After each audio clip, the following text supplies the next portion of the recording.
my friends. What is going on? It is Tuesday, and I am fired up today. I'm telling you what, some new stuff came out about Marcellus Wiley, and man, oh man, I am fucking angry, you guys. Okay, I'm just prefacing this episode with I'm I have some things to get off my chest about the Bravo world, content creators. Lindsay Hubbard has entered the chat.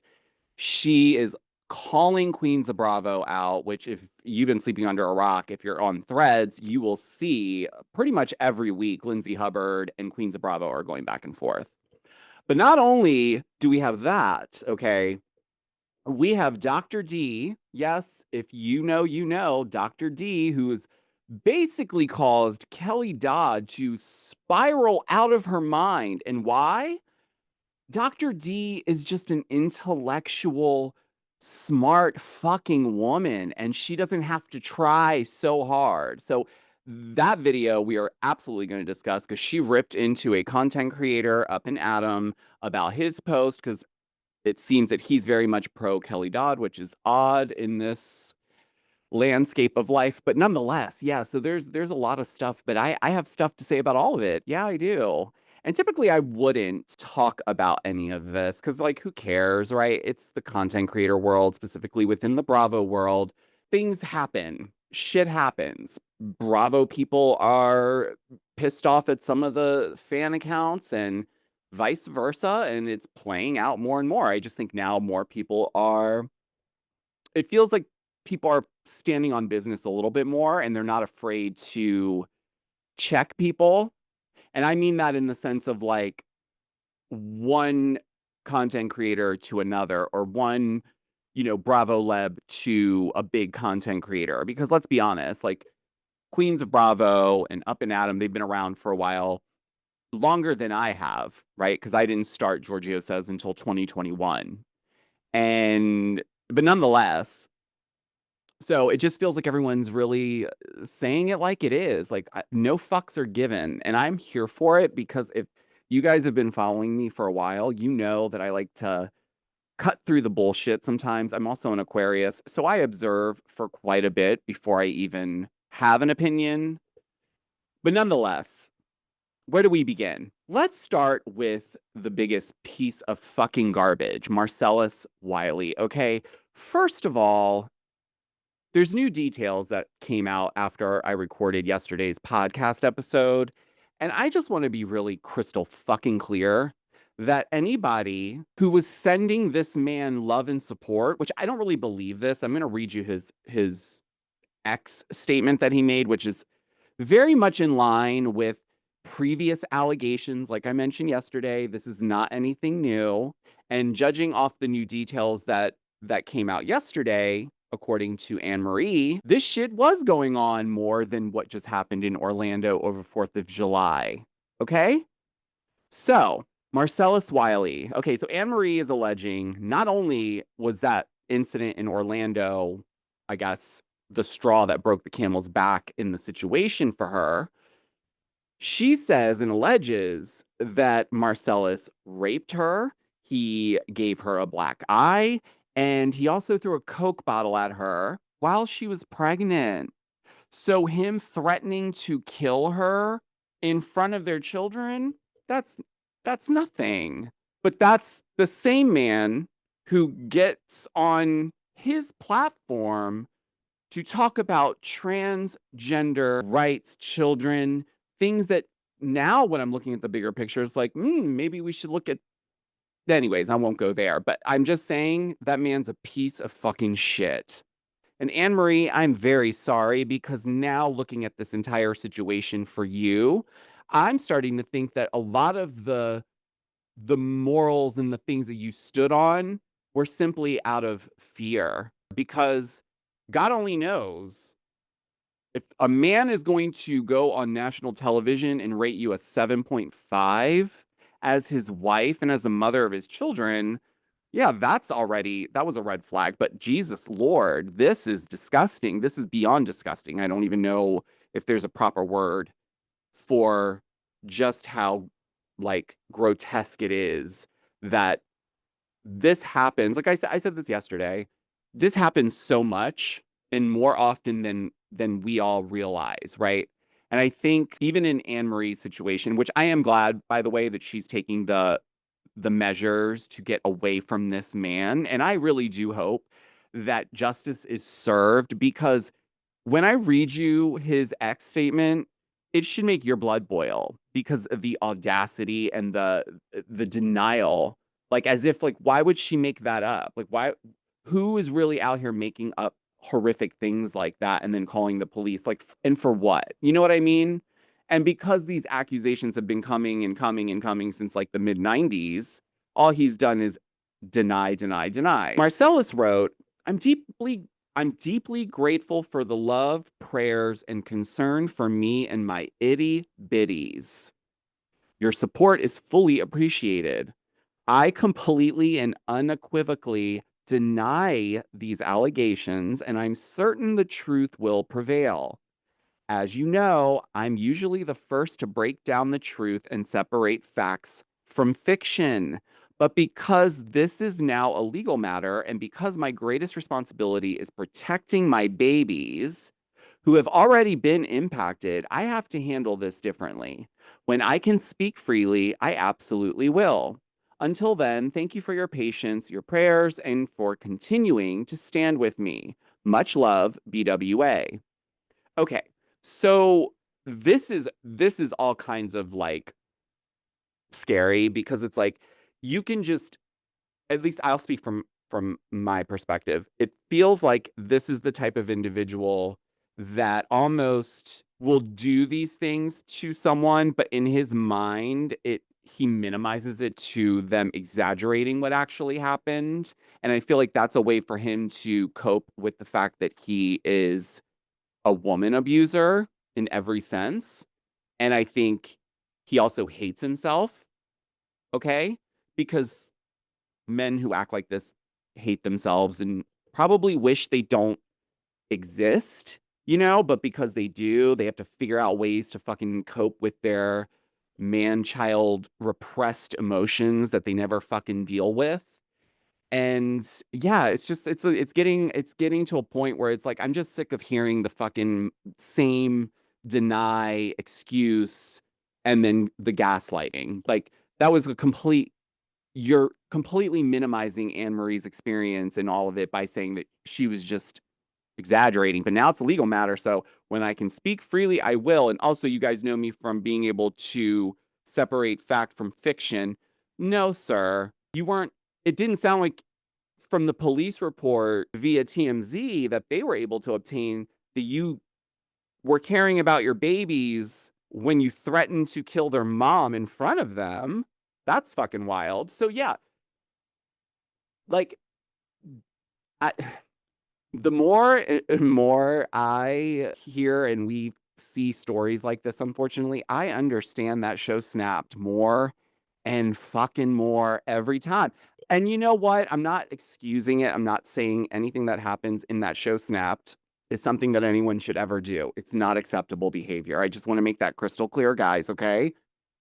But I fucking get it. I do. Like this shit, like what do you mean? What do you mean? This is what you why are you making a statement? You have bigger shit to deal with.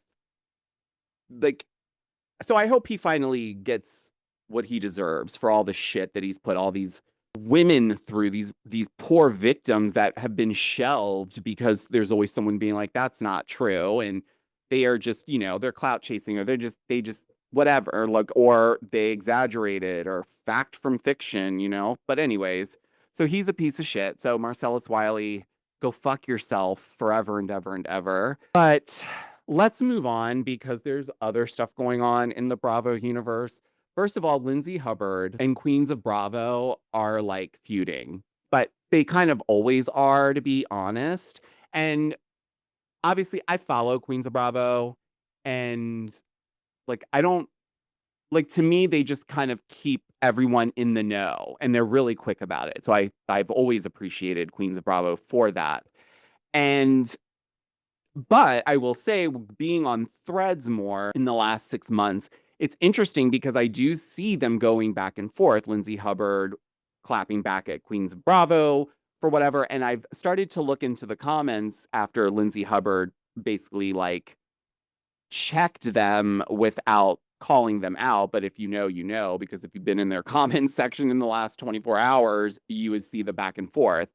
Nonetheless, it was interesting because when I looked at the comments, everyone was basically saying that Queens of Bravo is, I guess, a Danielle Stan account. Like, I don't know if that's true. Maybe, perhaps it is. I do know they are a big Robin Dixon stan because the one thing I will say is when I had uncovered Juan Dixon's mistress, it was very clear to me like they were obviously pro Robin. Um, but nothing like we didn't have any like they weren't being like rude to me. Like I've never had any issue with Queens of Bravo that I'm aware of. But it was just funny because Lindsay then posted this big thread, if you will, basically calling it out. And so she wrote, consider this a formal PSA. If you are a Bravo fan account and 90% of your posts and clips are to incite hate towards any Bravo TV talent when their shows are airing, that is called, in all caps, cyberbullying. It's okay to have opinions. That's the point of us putting our lives on TV. Different journeys invite different perspectives from the audience, but when the majority of the clips and posts are directed towards one person in an extremely negative way, it reaches a point of obsession and bullying.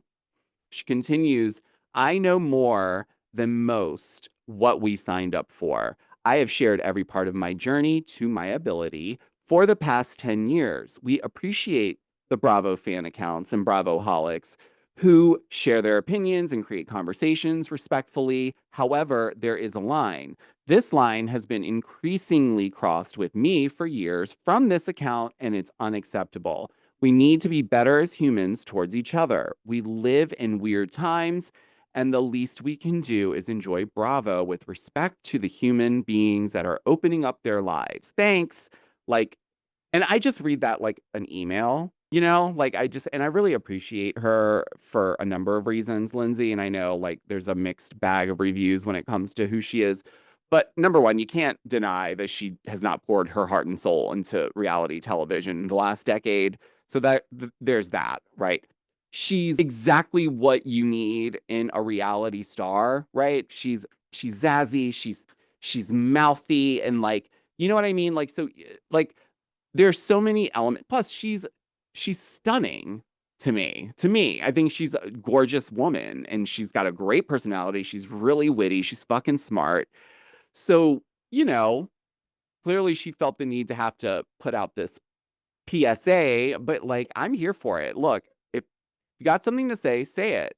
And I think I told you guys just a few weeks back that Amanda Francis randomly DM'd me. I think I told you guys that story, how she was like, I'm working on forgiving you. And I was like, I don't care. Like, you know what I mean? But like I appreciated that she was an adult and came to me. I always appreciate that. And listen, it gets a little skewed out here. I also know that there are times where we all can get a little attached to certain situations in the Bravo world, right? Where we feel close to it because we're so invested in these people's lives, which I do appreciate her saying that because, you know, this does work both ways. It's not like we are not needed, right? If we were not existing, it wouldn't add fuel to the machine that has been growing over the last 20 years. I mean, we have Orange County premiering their 20th season this Thursday. So that's what I mean. But I just feel like there are certain accounts, and I really try my best. And I know there are certain people that you guys feel that I give a pass to. And maybe to some level, subconsciously, I do. Okay. But what I will say is I do try to be as fair as possible because I do understand that at the end of the day, there's a lot of different perspectives on what we're watching, right? And everyone has a difference of opinion on everything. And especially on the internet, people are very much more confident to be in the comment section and share their opinion, which can be good or bad depending on what that comment is. But I think when an account like, like myself or any other account, Queens of Bravo, I think when it becomes a situation where it feels like you are completely forever going to side with one person on a cast and never call them out on anything, listen, I get it. People like who they like, but there are certain times where it feels like, wow, even when it's blatantly like that person did something in the wrong, which everyone does. Everyone on these shows is going to do something shitty and fucked up or whatever. So it's part of the program. Like a very good example of this is when I was giving my opinions on Shamia this season on Atlanta, because people cannot separate the fact that this is a reality TV show that is produced, okay? I don't like her behavior this season, and it's almost as if like everyone thinks I'm just trying to take her down, and it's not even that. But then come to find out, Shamia starts following me from the commentary because I'm not bashing her as a human being. Let's be crystal clear. And I never have the intent of going after someone personally and ripping them to shreds. This happened a lot with Real Housewives of New Jersey as well. There was there were certain accounts, and I'm not going to sit here and name them, a podcast in particular, who it didn't matter what Teresa did. She was always right. She was always right. There was a way for them to spin it. And it just felt a little culty a little bit because it's like it's a little too close for comfort. Like there is a line of separation that these are snapshots of exaggerated characteristics of these human beings. So for me to sit here and really go back and forth, like, yeah, I've had multiple conversations with people who at first they did not favor my commentary about them. We had conversations, we moved on. We are adults, we follow each other, and that's that. Aside from Shannon, which I still to this day have no clue why she has me blocked. But like with Vicky, like she blocked me. That was obvious. Like I didn't care because I didn't follow her. I said this yesterday. Like I don't care about stuff like that. But like if someone came to me with like wanted to have dialogue, I'm totally open to that. And I like that Lindsay is doing that. And it's clear that she would be willing to have that dialogue. And perhaps she is. I don't know in the DMs. But I'm just saying it's getting wild out here and I'm kind of here for it. But speaking of calling content creators out, I wanted to talk. This was so funny to me for a number of reasons. But if you guys are familiar with Dr. D, she's the one that's been basically going back and forth with Kelly Dodd, or Kelly Dodd's really been kind of barking up Dr. D's tree because I feel like Dr. D was someone that clapped back at Kelly Dodd and then was going to be done with it. Like she actually has shit going on in her life. Like she's got a whole life going on. But Kelly Dodd kept coming back and coming back and coming back. And so she just kept responding. And so I guess Up and Adam did a video between, I guess, talking about the feud between the two of them. But it was clear in the video that he was not kind of, he was very much team Kelly Dodd because there was like references in the video where she was like, where he was saying that she should be like for her to be a doctor, she should be busy and not be entertaining someone like Kelly Dodd. You know what I mean? So it's like she basically took his video and she like sentence by sentence, it's like a 3-minute video. Thing about me is I love an intellectual read. You know, it really gets me going because it's like that's where I live. But she ripped him to shreds. I think she gave him one compliment because I don't know if he realized it, but he agreed with her or made a valid point about her stance in it.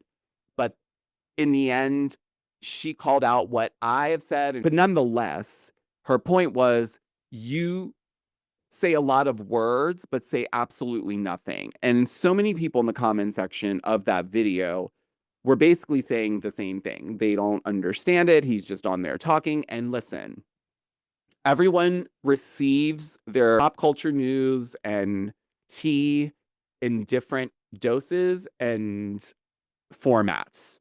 So I don't judge on how someone delivers the tea or the story that they're giving or whatever have you. But I do feel like with his account, it does feel a bit like He's just on there looking at his watch, talking in circles, and then not realizing that he's saying things that, yes, this woman does have the time because she's quick and witty and she's fast. She doesn't have to sit and script things out as a response. That's what it is. I don't like fake antics around wanting to be relevant. If that, how can I explain it in a way that, like, it almost just feels like sometimes some of the content creators they jump on bandwagons simply, yes, for the numbers and the trend or whatever is happening in the Bravo sphere. But then it starts to feel kind of salesy in a way, because then you have like some of the creators that are in this bucket of uh this group that clearly is now doing things specifically for Bravo, which is amazing, by the way. It's a great thing that Bravo's doing because, the we work hard, we do a lot to help promote the shows, to talk about them, to expand on the conversations that are happening on the shows or bring things to light. So I think that's an amazing thing that they're doing because it's showing some respect back to the hard work that a lot of the content creators, myself included, put into this. But then sometimes it just really feels like it's just like then we lose the honesty. And so for me, I guess that's where I want to kind of go with this is like I like having my own perspective on what I'm watching week to week. Or, if something's happening and I want to bring my own opinion to something, but it may not favor the show overall, right? Then I'm probably not going to be someone that they're interested in because it's like, well, you kind of call us out on this, or you call things out that we don't want to be a conversation out here necessarily, right? And listen, I'm not here to take down shows. I'm not here to take down the cast members. I'm not here to tell anyone that they need to lose their job. I've never been that type of person in my previous life in careers and even in these spaces. Like, I would never tell someone to cancel someone because they're just a shitty content creator or like no, because that's someone's livelihood. And like, if if you like it, I love it. Like, what do you want me to do? There's clearly audience. He's clearly pulling numbers. So it's not like, I think a smaller percentage that feel that way than not is what I'm trying to say. Because I do think overall people have lost their attention span. And so they almost need someone sometimes to just kind of talk in circles about nothing. So it just kind of is filler. And that's fine, right? And then there's other people that need things super, super duper analyzed. And there's accounts that do that. I mean, we have a legal team, that breaks down the legal stuff. So everyone's got their thing. And so that's why I'm always like, yeah, okay, well, that didn't work. I thought it was funny just because when you watch the video that he made, I was more stunned that he was pro Kelly Dodd after everything that woman has said and done just in the last 5 years. Well, just a friendly reminder, we do have The Real Housewives of Orange County season 20 premiering this Thursday. And I will be recapping it, like I said, with James Lee, who was a producer on that franchise and many other Bravo franchises. So very excited to recap it with him now that he's completely out of that world and he can speak a little bit more freely. And anyways, so stay tuned for that. And then I think that's all I've got for you guys today. I really hope you guys enjoy the rest of your Tuesday. And until the next episode, guys, I will talk to you on the next one. Bye.